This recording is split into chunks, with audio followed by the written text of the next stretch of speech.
How'd you like that for a Sunday morning? Woo! Wow, oh my gosh. So I'm Dr. Dale Olansky. It's a pleasure, it's always an honor for me to speak to you because you are precious beings, and it's a huge, huge privilege to be able to speak spiritually enlightened stuff to all of you, and I don't take it lightly. So thank you for being here today. So we're in an interesting place in our world and in our country and everywhere with spirituality, right? We're kind of moving from this God and dogma into this, as we say, spiritual but not religious. Yet there's something we do at this center, and we don't really talk about it too specifically in our Sunday talks. And I thought, you know what? Today I am talking about it, and that's prayer. Prayer. And I know that prayer has some negative connotations to some people because it's associated with religion. And you know, my whole relationship with prayer has been very interesting over my life. Many of you know I was raised Jewish, so prayer for me was really about not really understanding what I'm saying and saying it anyways, knowing it's a prayer and it's going somewhere, but I don't know what I'm saying. And so it was very weird. There was a real big space between the words coming out of my mouth and my heart, because there were a couple that I knew, but it was a weird kind of relationship. And then I stopped believing in God for a while, so there was no prayer whatsoever. And then I wanted to come out of that hole of spiritual, that was like a spiritual vacuum. And I wanted to feel God in some way. And so one of the things I did is I started a little prayer book. And I would write these prayers that were, oh, God, please help me get out of this rut.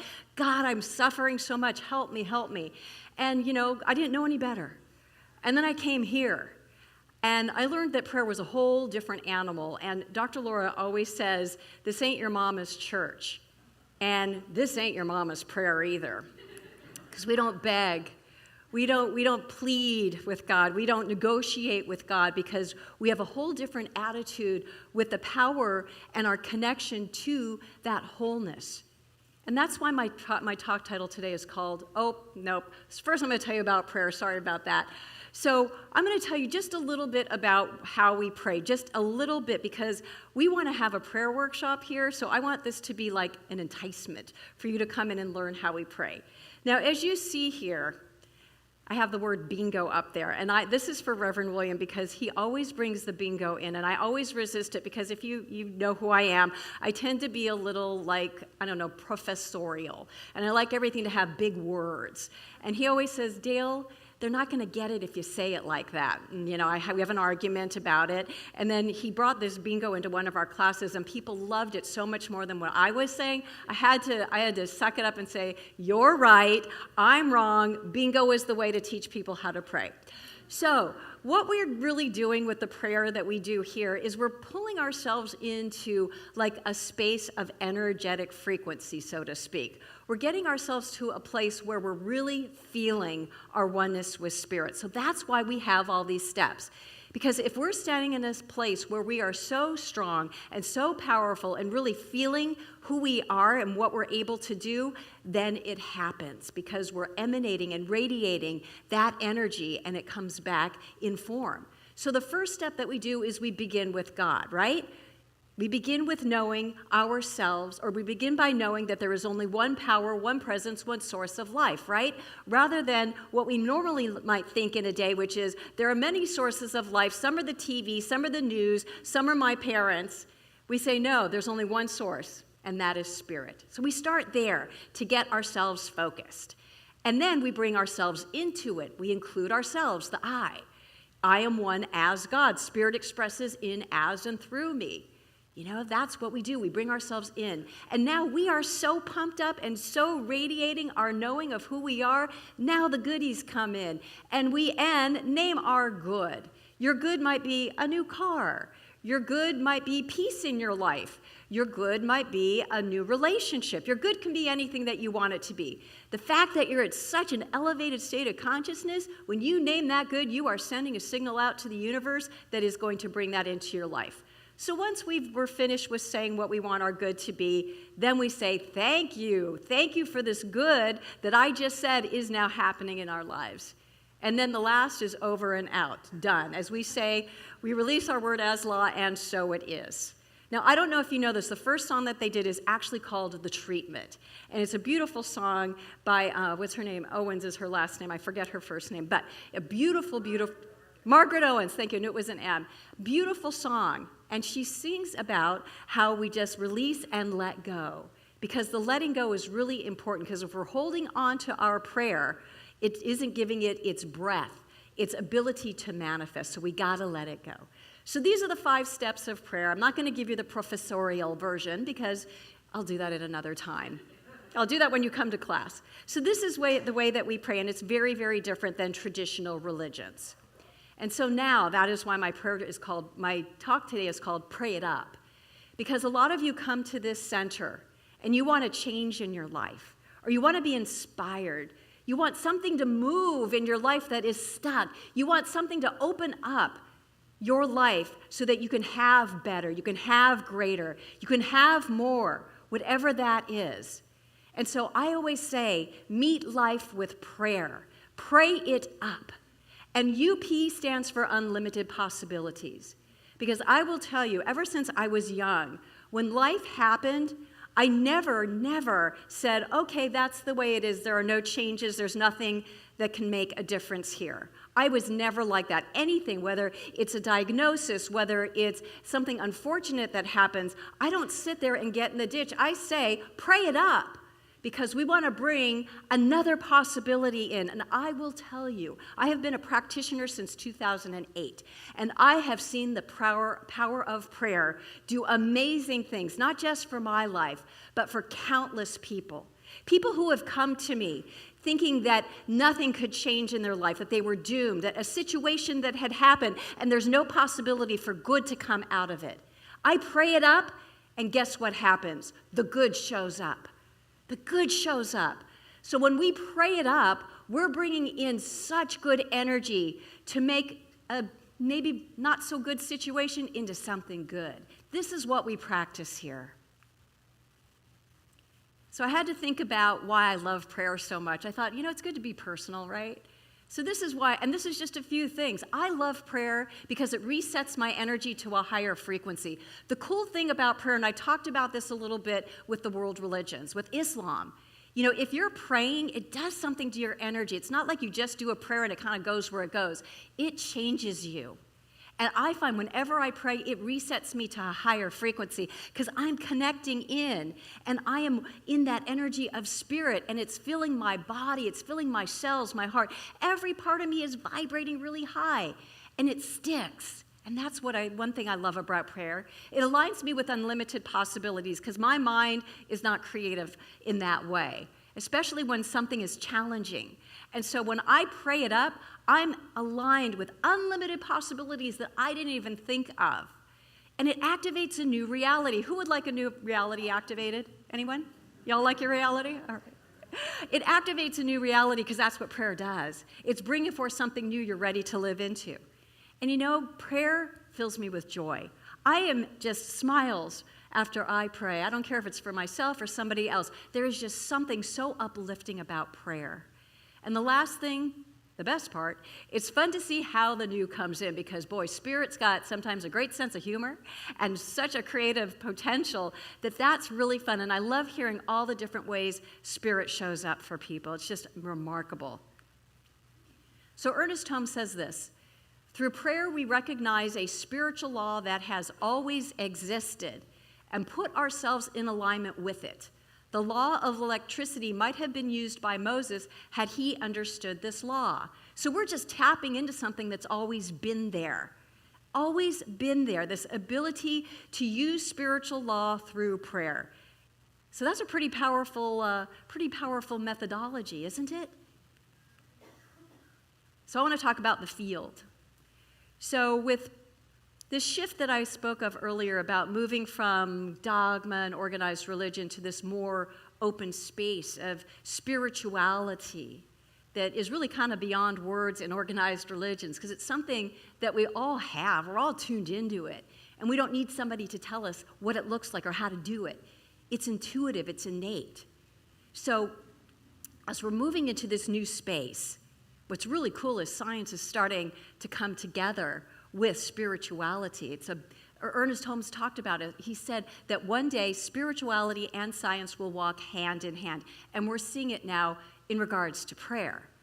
So there's this idea that there's this field, some call it the quantum field, that there's just an energy field that is everywhere present. Sound familiar? Everywhere present? God? So we're seeing this coming together of science, which calls it the field, that calls it energy. Energy that is everywhere present, energy that is within and around us, energy. This is the new word for God, energy. And so they're teaching us that there's this field that we're all living in, and it's responsive to us. It hears us, it reacts to our feelings. So what I see happening now is what we once maybe called God or spirit is now this field of unlimited potentiality. And so we're bridging this wonderful gap. And what I love is that these scientists are proving that prayer works. So Greg Braden says the modern recognition that the field exists now gives us a language and context to make some sense of spiritual wisdom in scientific conversations. We're breaking down the walls. We're breaking it all down. And it's so cool because I believe that spirituality is that which is going to help us come together as a people. I really do. I think if we can break it all down by seeing that there's science behind the spirituality, that people will be able to understand what's inside of them as this creative possibility and potential to create life in a higher way, in a more joyful way, without having to think that you have to be punished or do penance or any of that. That's who you are, is this creative energy that has a field of possibility at your beck and call. John Wheeler, who was a quantum physicist, said this: "We are not only observers, we are participators. In some strange sense, this is a participatory universe." To me, this just proves prayer right there. Because when we say a prayer, we are participating in energy that is there for us, that is waiting for us to call the specificity into the words, into the form that comes into be. So we're not just living in this state of victimhood, this place of chaos where it's just, oh, well, see how it all turns out. We're participating in what we're creating in our lives, and it's time to consciously do so. It's time to claim our power, and prayer does that. When you come for a prayer and you say, you know what, I'm ready to change my life, I just need a complete overhaul, I need new vision, new direction. You're participating in this universal creative process by stating what it is. Because, as John Wheeler says, we participate, and it's a field of energy that is intelligent, that is connecting with you and responding to you in kind as you say it, especially as you feel it. Dr. Joe Dispenza, any Dispenza fans in here? Oh, just a few. So Joe Dispenza, he's really one of the trendsetters, I think, on breaking these walls down and really showing us how energy is responsive to us and how we create through our consciousness and our heart.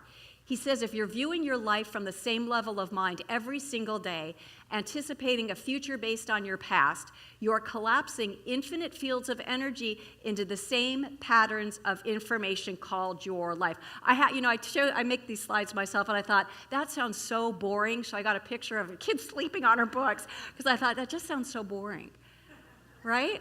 Who wants to keep repeating the same stuff over and over again? We're constantly evolving, and I think it is like a demand that we need to evolve and bring new into our lives. We aren't static beings. We're always changing, if you haven't noticed. And so he's speaking to this idea, though.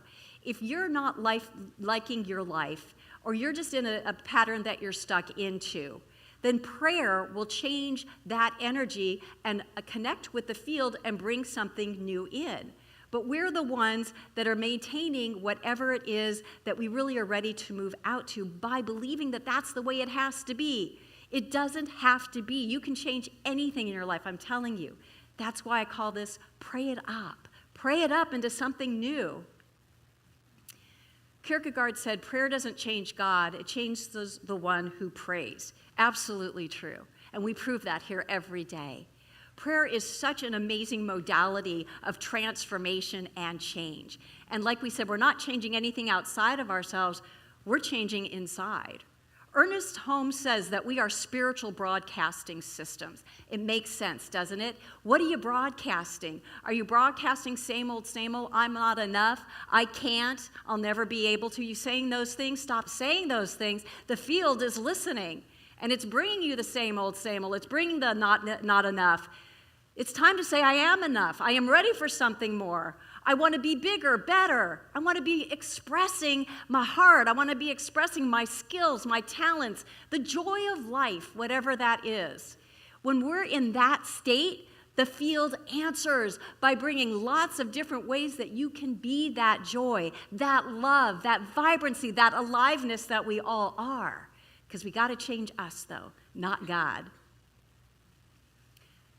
Neville Goddard says, prayer is the art of assuming the feeling of being and having that which you want. It really is about feeling. It's not about the head. The head can help us figure things out, but if you really want to change and impact that field, you got to go to the heart.